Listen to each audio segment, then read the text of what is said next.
Kalbaryo ang inabot ng mga magsasaka sa lugar na ito. Ang irrigation system kasi isang taon na raw na di gumagana. Ang irrigation canal walang tubig na dumadaloy dahil barado. Marami ng tao dito, ang mga farmers nga wala ng hindi na nagtanim ng mga palay. Opo. Kasi yan nga, walang tubig na supply. Nang iparating sa National Irrigation Administration, ang tugon raw nila kay Kapitan, magbayanihan na lang muna ang mga magsasaka dahil wala raw silang budget sa maintenance. Ginawa ko, pumunta ako doon sa pisina ng NIA, doon sa Agbago. Opo. May nakita ako doon na yung isang water tender ata yun, yung sino pa pangalan yun? Siya yung nagabantay. Okay. Sabi ko, sir, dito na ako sa inyo. Kaso lang niya doon, yung opisina niya, sinado. Pumunta ako sa bahay nila. Siya ang empleyado ata yan ng niya doon. Kako sir, yung concern namin, paano yung aming mga sakaan doon, walang tubig. Sabi sa amin, ay idagyo system lang sir, Kap. Kasi Idagyo system is sa mga Tagalog viewers natin, bayanihan. Bayanihan. Wala kasing budget yung NIA sa libor. Para matugunan ang kanilang mga problema, agad naming itinawag ito sa Citizens Complaint Hotline na 8888. Hotline. Thank you for calling 8888. Para sa reklamo, paghingi ng tulong o suhestyon, pindutin ang 1. Ang 8888 Complaint Hotline ay opisyal na linya ng gobyerno ng Pilipinas para sa mga reklamo o hinaing ng publiko. Kung may mga isyu ka laban sa serbisyo ng gobyerno, doon ka pwedeng tumawag o mag-text. 8888 Hotline ay talagang under sa Office of the President. Ibig sabihin, nakadikit ito sa Malacanang at isa itong direktang linya para mas mapabilis ang pagsumbong ng mga mamamayan tungkol sa mga serbisyong pampamahalaan. So basically, under ito ng Pangulo para mas mabilis ang aksyon. Mga kapobre, makasama natin ang mga barangay officials ng barangay Agbugayan sa Ibahay, Aklan with regards dito sa problema nila sa National Irrigation System, no? O sa irrigation dito sa kanilang lugar. Napakalaking problema dahil walang tubig na pumapasok dahil parang may mga bumabara na mga buhangin. Pero mas mabuti natanungin natin si Kapitan Nestor Sabandal at si Kagawad Gary Ganay.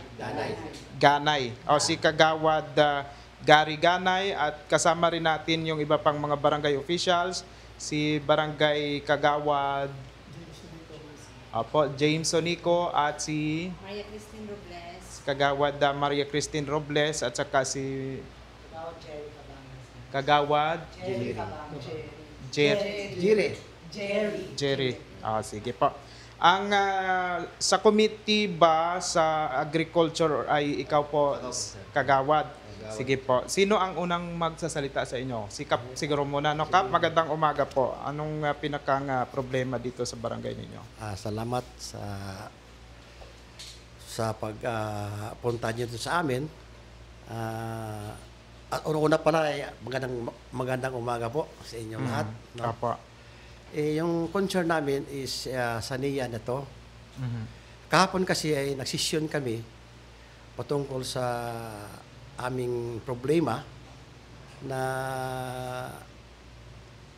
sabi ng aking kagawad James Sonico na yung concern ng NIA is yung maraming buhangin na nagbara at saka marami ng tao dito, ang mga farmers nga wala ng hindi na nagtanim ng mga palay. Apo. Kasi yan nga, walang tubig na supply dito sa aming barangay.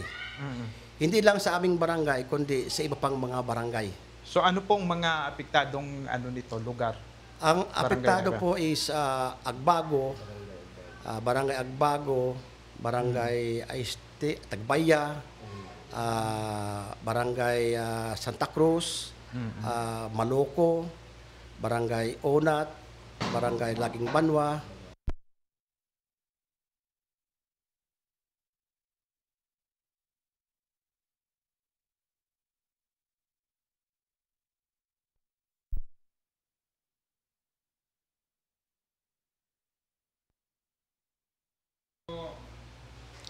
Test mic. May power bank ka, no? Medyo nalubat, Saglit lang git ka pa. Okay. Test mic 1, 2, 3. Okay, tuloy na. Test mic. Mali ang ko na pindot. Bukot volume. Okay, sige.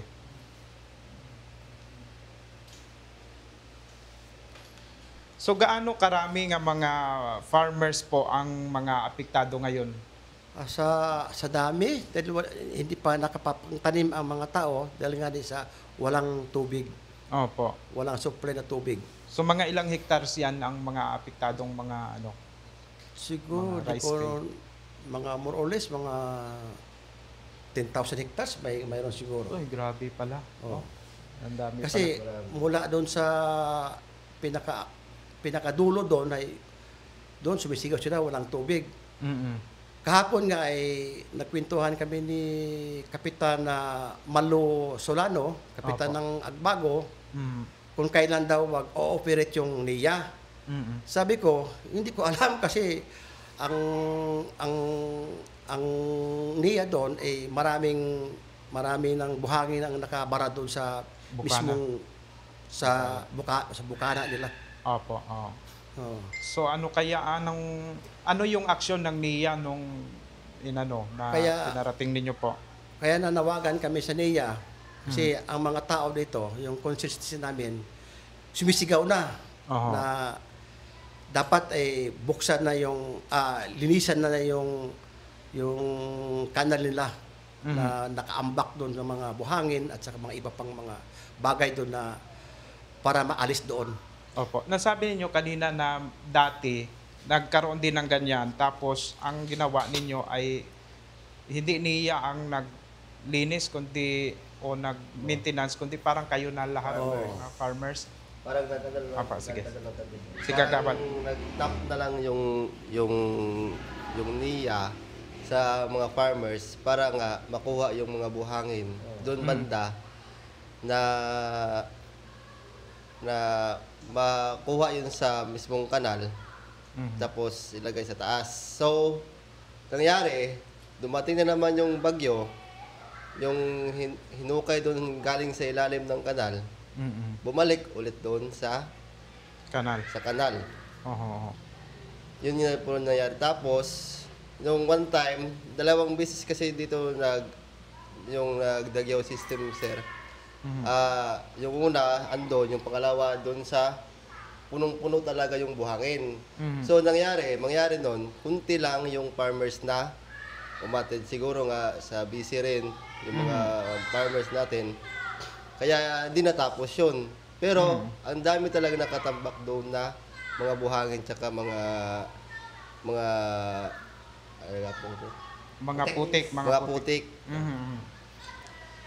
So, yun nga sana yung gusto naming iparating sa NIA, regional or national man, na sana po, kailangan po, aksyonan agad itong problema na ito. Kasi po, yung mga farmers po namin dito, primarily dito sa barangay namin sa Dugayan, na nahihirapan din sila magtanim ng palay kasi nga, walang tubig. Oho. So yung ano na lang namin, yung purpose, kaya nga po sir na ito po kami ngayon nagpapa-interview para makarating din po ito sa national level. Na matulungan talaga kayo. Kung paano masusolusyonan itong problema na to. Kasi yung farmers namin dito, kawawa na rin. Mhm. So paano yan? May nakita pa tayong nagtatanim pa ng palay. Ano tong ginagawa nila? Nag-water pump sila ng ano? Ano po? May nagtatanim ng palay, no? Problema lang, kulang talaga sa tubig. Mhm. So, Sortihan na lang. pasyurtihan lang kung mabuhay ito, Opo. kung ano lang lumabas ng resulta ng para ito dahil kasi tubig talaga ang kailangan. So ibig sabihin ang tubig na nag-supply ngayon yung sa ulan lang. So ulan lang at saka yung may konting mga swam na yan, yun, doon sila kumukuha ng ano. Wina-water pump nila. Oo. I see. Oo. So ibig sabihin totally ang irrigation system ngayon dito sa inyong lugar ay shutdown talaga. Ibig sabihin, Shutdown talaga, wala ho. talagang pupasok kahit Wala, konting ho, tubig. ho, ho. So talagang napakalaki. Oo. Ilang buwan na yan? Mga Isang taon, sobra. mayroon na. Sobra isang taon na? Isang taon na. Wala Pero kasi- bakit walang ginawa ang NIA sa part na yan na dapat ang mga irrigation well-maintained siguro yan? Or ano? Kasi ganito yan eh. Sumigaw na yung mga tao, walang tubig. Mhm. Ang ginawa ko, pumunta ako doon sa pisina ng NIA, doon NIA. sa Agbago. Opo. May nakita ako doon na yung isang water tender ata yun. Yung sino pa pangalan yun? Siya yung nagabantay. Okay. Sabi ko, sir, dito na ako sa inyo. Kaso lang niya doon, yung pisina niya, sirado. Mhm. Pumunta ako sa bahay nila, yung Oo. siya ng empleyado ata yan ng NIA noon. Oo. Sir, yung concern namin, paano yung aming mga sakaan doon, walang tubig. Mhm. Sabi sa amin, ay idagyo system lang, sir. Kap, kasi Dagyaw system is sa mga Tagalog viewers natin, Oo. bayanihan. bayanihan, Oo. bayanihan. Mhm. Wala kasing budget yung NIA sa libor. Mhm. Sabi ko, paano Wala, yan? paano yan? Oo. Paano mapapalakas Oo. ang ating pag nawala oo. pa lang yung agriculture kung wala pa lang tubig, paano yan? Oo nga Ako. So, ginawa namin yung talagang dagyo system, ano tawag yan? Yung sa dagyo system. Nagbayanihan kayo? Opo. Gumawa kami talaga ng aksyon na halos mga 100 tao yun eh, yung nagbayanihan. Pero wala rin. Hindi rin kaya ng mga tao kasi sa imbak ng buhangin na nakaharang doon. Ano yun, mano-mano lang? Walang Mano-mano. equipment silang binigay? Mano-mano. Walang equipment? Walang equipments. Na kahit doon sa Bukana, bakhuin para magpasok yung tubig siguro para mas madali ninyong makuha yung mga buhangin? Wala, sir. Kasi Wala daw rin, yung sir. walang dadaanan yung equipment. Mhm. Tapos malayo pa daw yung pagkukuhaan ng equipment kasi sa baga pa daw yun Equipment? yung equipment. Bako? Mga Yung bako, ganon? oo. So, kung may paraan man yan, may karsada man tayo hanggang dito paano? Yun nga sir sabi ko nga kung mayroong paraan. Oo, kung Kung gusto, ayaw, maraming paraan. kung gusto may maraming paraan. Pero kung Nako ayaw, po. may daming dahilan. Pambihirang patis. Paano hindi makarating? Banga lang yun Yung iba nga, galing pa sa kung saan Oo nga sir. So kawawa ta mga tao. Pagkatapos noon, hindi talaga natapos ng mga ilan ang nagbayanihan? Mga sobrang 100? 100 plus. Oh, galing ba yun ng sa tao iba-ibang kung- barangay? Kung wala ngang equipment, pala-pala lang. Pala system. Sos Maria. Wala pa lang mangyayari sa power. Oo. Tao lang yun. Kailangan yung heavy equipment siguro Heavy talaga. equipment nga po. Di ka, yung lalo na doon banda sa may Bukana, sir, kailangan talaga doon heavy equipment talaga. Oo. Kasi punong-puno na talaga yun ng buhangin. Pati yung sa Bukana, ang recommendation ng taga-NIA dito sa inyo, bayanihan lang din ninyo? Oo, yun nga sir, yung hindi natapos, yung kunti na lang yung Dapat pumuntang farmers. may intervention na dito ang ating government kung paano nila solusyonan yung problema ng mangunguba. Kung walang walang budget daw ang NIA, ganyan ang sabi. Yun ang sabi niya sir. Masakit yung ulo ko Si Kagawad, sino pa? Sige pa. Sabi ko nga sir, kung iasa naman sa barangay, wala din kaming budget dito sa barangay. Oo. Dahil Yun talaga maniniwala ko totoo. wala talaga kaming Oo. budget diyan para diyan sa sa irrigation sa area nila yan eh. Responsibility nila yan eh. Hindi naman barangay po. Ginagawa naman ninyo sa barangay at yung sa kanila dapat gawin din nila. Ma'am, ikaw ma'am. Okay, go ahead po. Good morning po. Kami po dito sa Barangay Agdugayan ay nananawagan po ng tulong para sa kapwa namin farmers dahil po hindi po makatanim ng palay yung mga farmers dito dahil po tambak po ang buhangin sa irigasyon, di po pagbigay ng supply ng tubig para sa aming palayan. Kaya po sana ay bigyan po ng pansin ng NIA po yung aming panawagan. Salamat po. Good morning po sa lahat, lalo na po sa inyo, kapobre. Salamat po sa pagpunta dito. Yung concern po namin dito is, yun nga po yung tubig, is kulang talaga papunta sa mga palayan at marami ng mga magsasaka ang nag-aaray dahil wala nang matanim sila kasi kulang nga yung tubig. Sana sa NIA, ma-actionan po ninyo ito at kung kailangan po ninyo ng tulong is nandito rin po yung barangay para sumuporta at yung mga tao. Yan lang po at maraming salamat. Ayun. Kap, kung okay naman ang sinasabi nilang bayanihan, pero kailangan siguro ng mga heavy equipment. Dapat lang. Kasi kayo naman dito sa barangay, nakikita natin kung 100 katao ang voluntarily tumulong sana nung araw na yon.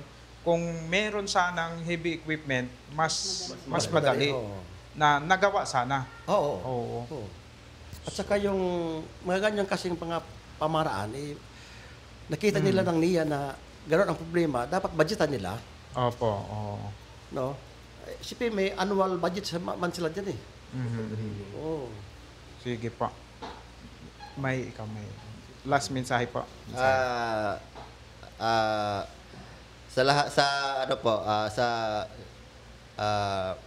kagawad in charge po sa agriculture, ramdam ko po talaga yung sakit ng mga farmers natin dito kasi pasortihan na lang talaga yung nila yung pag-crop nila ngayon dahil nga maasa lang tayo sa ulan ngayon. So yung pinapanawagan ko lang po sa National Irrigation Administration, regional or national man po, take urgent action sa problema po namin dito kasi po kami talaga yung mukha dito ng dam ng ibang barangay doon sa ilalim. Marami po talagang farmers ang maapektuhan nito sa panahong ito. So yun lang po, sana po matulungan nyo kami. Thank you po. Kap, may mensahe Kap or may ano? Ang mensahe ko lang po sana sa National Irrigation matulungan kami dito, hindi lang sa aming barangay, kundi sa iba pang barangay. At wag niyo lang patagalin pa kasi kailangan yung tubig ng mga tao dito. Kasi hindi kami makapagtanim kung wala talagang tubig. At krisis ang mangyayari nito. Krisis ang mangyayari. Sa inyo sa panguma talaga. Kung 1 year na ganyan, dapat na ma-actionan. Urgent ito dapat talaga ito ma-actionan agad, no? At saka ito ngayon, sa mga mula sa January, February, March, talagang pumapasok na yung init. Kawawa naman yung mga farmers pag wala ng tubig talaga. At saka malaki na yung gasto. Hindi lang sa mga pag-araro lang yan. Ang daming gasto. Ngayon, labas lang mamatay lang din kasi walang tubig. Kaya sa NIA ay nanawagan po kami talagang immediate action ang kailangan namin. Salamat po. O baka yung taga Department of Agriculture baka makatulong rin sila. Kasi panguma ito no? Talagang kung walang tubig, krisis talaga. At kung nandyan naman, kulang lang talaga, ang solusyon lang talaga ang kulang. Yes. Kasi nandyan may tubig sana yan kung makuha yung mga tumambak na mga buhangin at mga lupa. Ayan. Salamat po sa inyong pagtitiwala po sa PB News Online, Kap, at sa Bilog nga Council. Salamat din po. And then sabi niyo sir, nag-iisa lang naman itong irrigation canal sa barangay Agdugayan. Tama po? Opo, ma'am. Opo, malalaman na po nila yan. Pagka pinapuntahan po yan ng inyong team po ay makita na yan po. Basahin ko lang itong report sir ha. Ang concern namin ay tungkol sa barado na irrigation canal sa barangay Agdugayan, Ibahay, Aklan. Ang nangyari kasi ay nabarahan na ito ng mga buhangin at putik. Mahigit 1 year na ito nangyayari. Ang sabi ng NIA, Aklan, ay wala raw silang budget sa aming Pinas nito. So naapektuhan na kasi nito ang mga magsasaka. So sana mabigyan ito ng action na maging functional or maayos ang irrigation na sa nasabing lugar. Tama po ba? Yes po ma'am, tama po yan. Yan lang ba ang hiling namin? Report cases, ito na po yung paparating po natin sa concerned government agency na action sa inyong concern. Meron po tayong 3 working days monitoring po, hindi kasama ang weekends and holidays. For possible feedback po iyon, kung sakali po na wala po kayong matanggap na update or feedback, tali po sa concerned government agency, i-dial niyo po ang 4 press po for follow-up. Okay po? Opo ma'am, sige po ma'am. But or 300 peso po. And then sir, meron lang po akong ilang katanungan regarding dito sa inyong concern. Kindly say yes or no na lang po. Maaari ko po bang ilahad o mention ang inyong personal information sa inyong concern? Yes po ma'am. Okay po. And then sir, ito po sir ang ticket reference sa ministry na gagamitin niyo po sa follow-up section. Pakinote na lang po. Samantala pagkatapos ng tawag na ito at pagkatapos ng ilang mga oras na maipost sa Facebook ang una nating mga video ay agad naman na nakipag-usap sa amin ang National Irrigation Administration Region 6.